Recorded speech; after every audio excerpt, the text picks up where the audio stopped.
సంవత్సరాల తరబడి ఎన్ని మందులు వాడినా మీ మోకాల నొప్పులు తగ్గట్లేదా? ప్రాణ పెయిన్ క్లినిక్ లో అత్యాధునిక చికిత్స.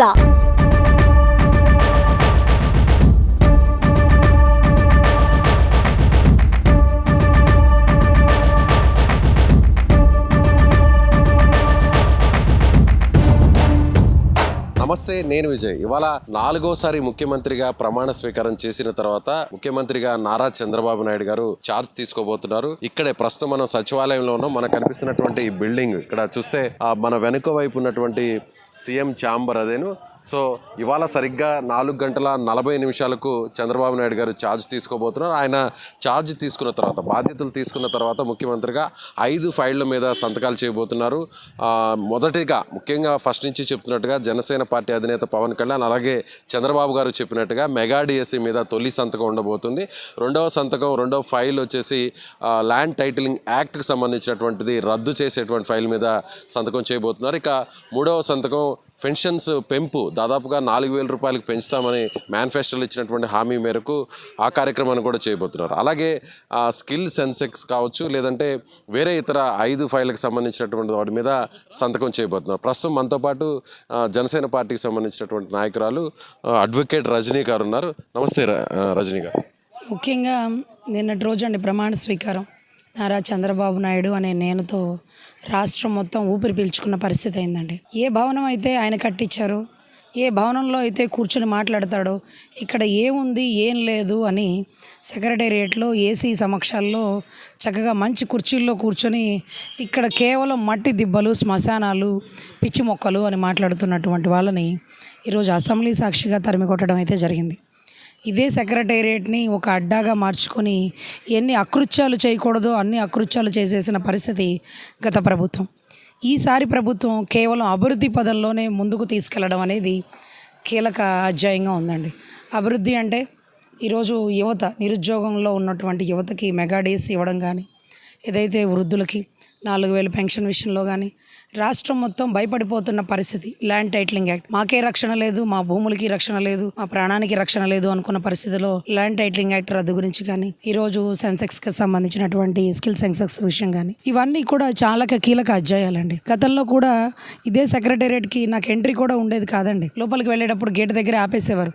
సో మీకు ఒక స్వేచ్ఛ వచ్చింది అనుకోవచ్చా? ఒక రకంగా తెలుగుదేశం, జనసేన, బీజేపీ కూటమి అధికారంలోకి వచ్చిన తర్వాత, ఇప్పుడు సీఎంగా చంద్రబాబు గారు వచ్చిన తర్వాత సెక్రటేరియట్లోకి వచ్చానంటేనే ఆల్మోస్ట్ స్వేచ్ఛ వచ్చినట్టేనండి. ఈ మాత్రం ఎంట్రీ కూడా మాకు ఉండేది కాదండి. హైకోర్టులోకి కూడా ఆపేస్తాడేమో చూసాడేమో కానీ ఆపలేకపోయారు. కానీ సెక్రటేరియట్కి అయితే నో ఎంట్రీ అండి.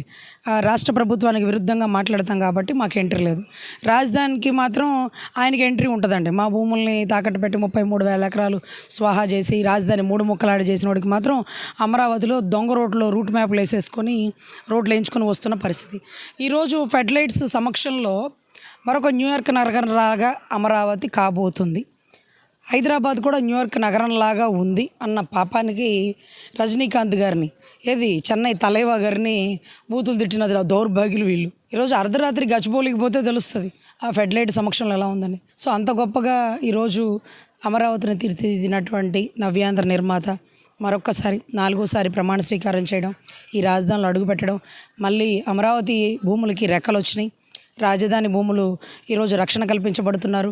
అదే రకంగా ఢిల్లీని తలదన్నే రాజధాని కట్టగలుగుతున్నారు. 5 ఏళ్లకు ముందు అమరావతి అలాగే సచివాలయం ఎలా ఉన్నింది, ఇప్పుడు మీ పార్టీ అలాగే మీ కూటమి అధికారంలోకి వచ్చిన తర్వాత ఎలా ఉండబోతుంది?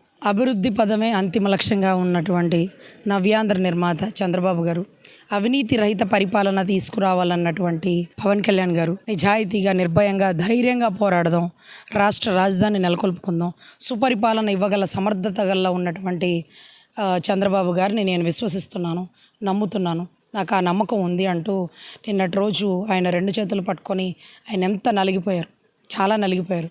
ఆ తల్లి భువనేశ్వరమ్మకు మాట ఇచ్చా, ఇక రాబోయేది మంచి రోజులు అని అన్న చెప్పిన మాట వింటే బహుశా చంద్రబాబు గారికి పెద్ద కొడుకుంటే అతను ఇలాంటి బాధ్యతలే తీసుకుంటాడా?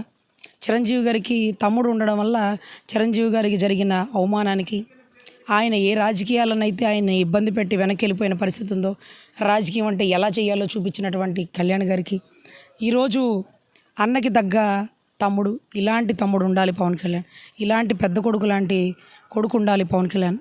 ఇలాంటి అన్న ఉండాలి పవన్ కళ్యాణ్ అంటూ రాష్ట్రం మొత్తానికి ఆదర్శవంతమైన వ్యక్తి, ఈరోజు అన్ని పార్టీలకి మూల స్తంభంగా నిలబడిన వ్యక్తి గౌరవ పవన్ కళ్యాణ్ గారండి. సో ఖచ్చితంగా మళ్ళీ రాజధాని చక్కగా పచ్చదనంగా, ఈరోజు పర్యాటక రంగంగా, ఈరోజు దేవతల రాజధానిగా కొనియాడబడుతున్న అమరావతిలో మళ్ళీ మా అమరేశ్వరికి పూర్వ వైభోగం వచ్చిందండి. మా భూములకి నిజంగా రక్షణ వచ్చింది. అభివృద్ధి పదంలో ముందుకు వెళ్తున్నాం. కొన్ని వందల కంపెనీలు ఈరోజు మళ్ళీ రాజధానిలోకి రాబోతున్నాయి.